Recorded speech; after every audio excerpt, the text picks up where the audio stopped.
Shalom, selamat pagi saudara yang terkasih dalam Tuhan. Selamat datang kembali dalam program Renungan Pagi Spiritual Life. Pagi hari ini kita akan kembali bersama-sama merenungkan kebenaran firman Tuhan yang terambil dari Matius pasal 22 ayat 23 sampai 33 dengan perikop pertanyaan orang Saduki tentang kebangkitan. Demikian firman Tuhan.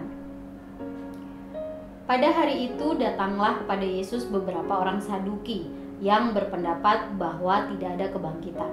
Mereka bertanya kepadanya, "Guru, Musa mengatakan bahwa jika seorang mati dengan tiada meninggalkan anak, saudaranya harus kawin dengan istrinya itu dan membangkitkan keturunan bagi saudaranya itu. Tetapi di antara kami ada 7 orang bersaudara. Yang pertama kawin tetapi kemudian mati, dan karena ia tidak mampu mempunyai keturunan, ia meninggalkan istrinya itu bagi saudaranya. Demikian juga yang kedua dan yang ketiga sampai dengan yang ketujuh. Dan akhirnya sesudah mereka semua, perempuan itu pun mati. Siapakah di antara ketujuh orang itu yang menjadi suami perempuan itu pada hari kebangkitan? Sebab mereka semua telah beristrikan dia." Yesus menjawab mereka, "Kamu sesat, sebab kamu tidak mengerti kitab suci maupun kuasa Allah. Karena pada waktu kebangkitan orang tidak kawin dan tidak dikawinkan, melainkan hidup seperti malaikat di sorga. Tetapi tentang kebangkitan orang-orang mati ini, tidaklah kamu baca apa yang difirmankan Allah ketika ia bersabda, 'Akulah Allah Abraham, Allah Ishak, Allah Yakub.' Ia bukanlah orang mati, melainkan orang yang hidup." Orang banyak yang mendengar itu takjub akan pengajarannya. Saudara, dalam tradisi Yahudi ada satu golongan yang unik.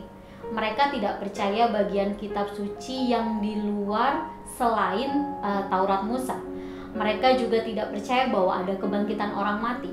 Mereka percaya bahwa ketika seorang manusia meninggal maka perjalanannya selesai. Nah, mereka inilah yang disebut orang Saduki pada ayat yang kita baca tadi. Nah, orang Saduki pada ayat yang kita baca sedang bertanya kepada Yesus untuk menunjukkan bahwa kepercayaan orang Farisi tentang kebangkitan orang mati selama ini adalah salah. Sekaligus mereka juga ingin menunjukkan bahwa jika Yesus percaya pada kebangkitan orang mati, maka Yesus juga salah.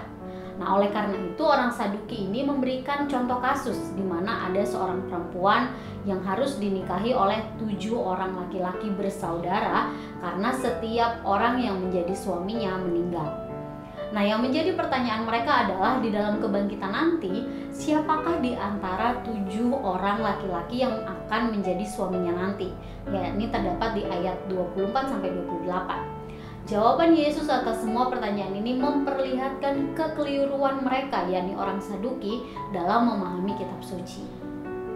Yesus menjelaskan bahwa hukum Musa tentang perkawinan dan keturunan dimaksudkan sebagai pedoman saat manusia hidup di dunia ini. Sedangkan setelah manusia meninggal, maka kuasa Allah akan membuat tubuh kebangkitan itu menjadi mulia seperti malaikat. Hubungan-hubungan di antara manusia tidak lagi menjadi hubungan yang dibatasi oleh fisik, ruang, dan waktu, terdapat dalam ayat 30. Nah, saudara, melalui perenungan ini, hari ini Yesus menegaskan bahwa kuasa Allah tidak berhenti saat kematian datang. Sebab setelah kematian ada kebangkitan dan hidup kekal yang menanti orang percaya.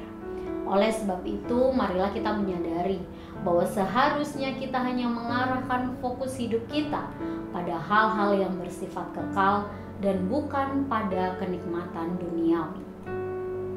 Saudara, marilah kita mengambil waktu sejenak untuk merenungkan firman Tuhan yang baru saja kita dengar.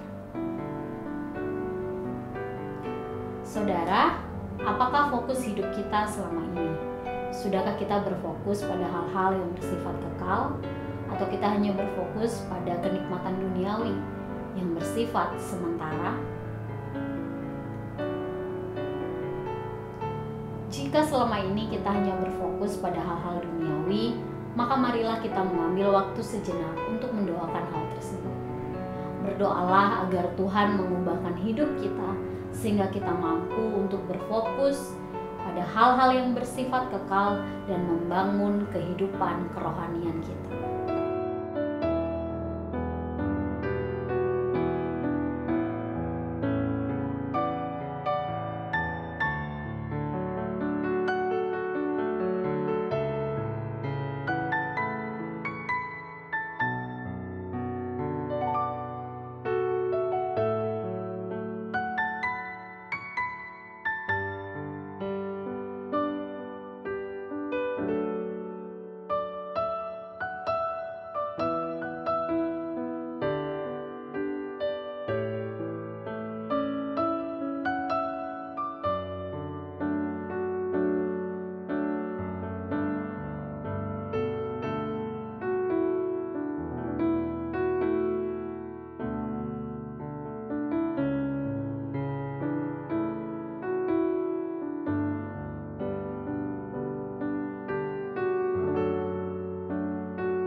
Mari kita berdoa.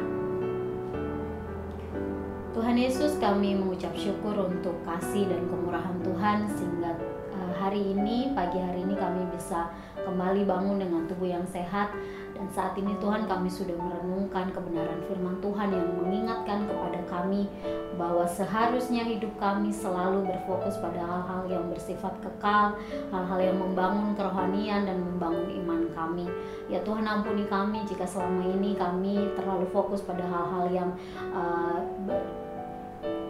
di dunia ini yang bersifat sementara, yang hanya menyibukkan kami. Tuhan, kami berdoa kiranya Tuhan yang akan menolong setiap kami sehingga langkah hidup kami dapat kami fokuskan untuk hal-hal yang bersifat kekal, yang berguna untuk kehidupan kami nantinya.